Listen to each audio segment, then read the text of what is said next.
Chapter 29. The next day, George huffed and puffed as he sprinted the last few blocks to the bus stop. He couldn't believe he hadn't heard his alarm go off. He had stayed at the office till 3 a.m. with Jose and Michael trying to get caught up, so he hadn't gotten much sleep.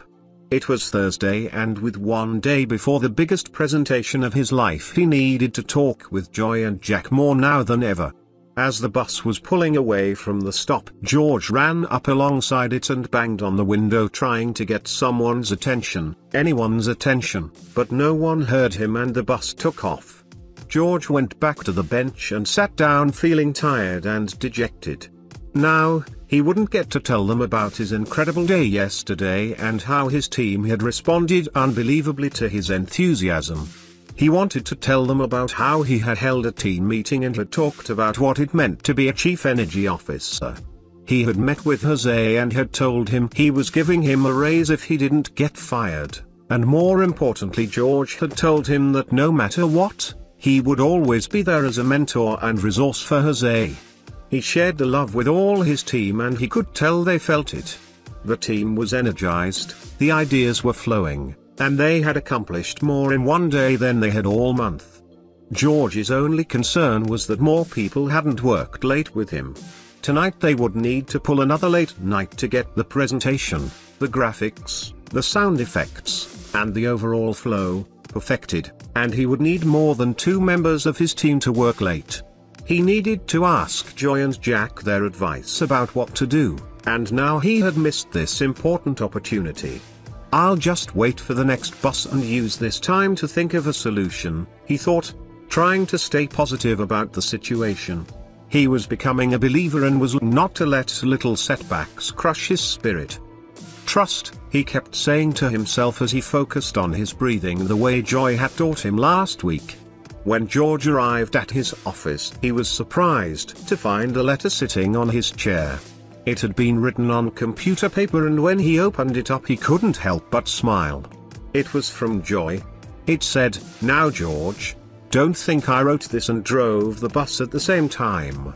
I'm not that good. Janice wrote it for me when we realized you weren't going to be on the bus today.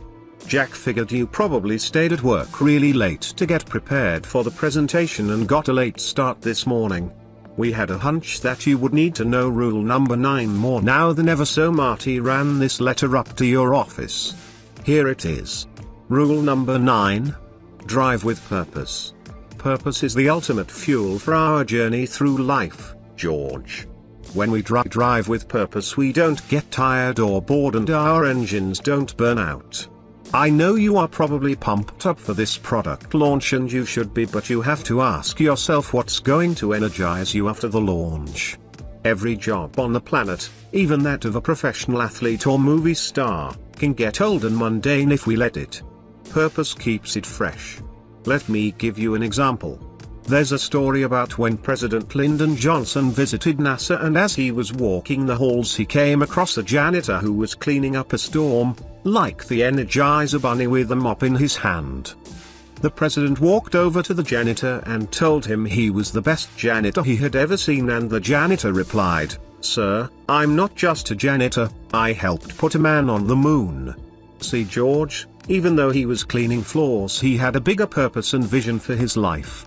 This is what kept him going and helped him excel in his job.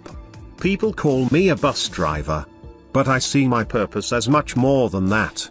I'm an energy ambassador and coach, helping people transform their energy and lives. Sure, driving a bus gets old, every job does.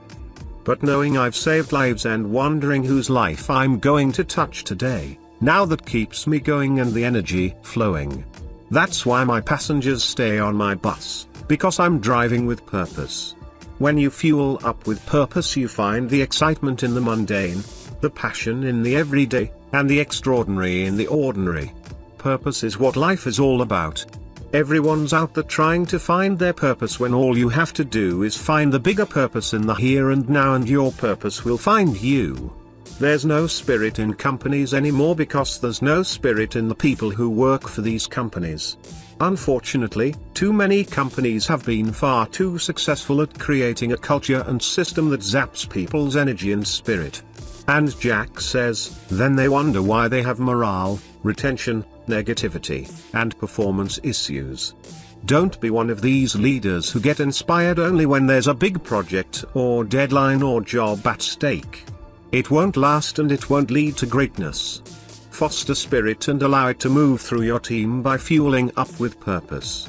Find the bigger purpose and vision before your product launch and let it fuel you and your team every day thereafter. I can't tell you what this purpose and vision are. Only you can decide this. Remember, you're driving the bus. You have the best view and vision, so you'll also need to communicate your vision and purpose with your passengers. Once you find your bigger purpose and vision, then share it with your team. Once they are a part of this bigger purpose and vision, they will work harder and longer for you. Jack told me to tell you that he spent too many long nights by himself before big presentations until he learned this rule. So drive with purpose today and every day and cultivate it in your team, and they'll not only stay on your bus when it's cruising, but they'll also get out to help push it when it breaks down. Shared purpose keeps a team energized and together. Share it, George. George couldn't help but smile and shake his head. Less than 2 weeks ago he had had a flat tire and couldn't catch a break. Now, after missing the bus, he still received rule number 9, and Joy and Jack had provided him with exactly the answers he sought, as if knowing the questions he was going to ask. The only question he still needed to answer was what his bigger purpose and vision were.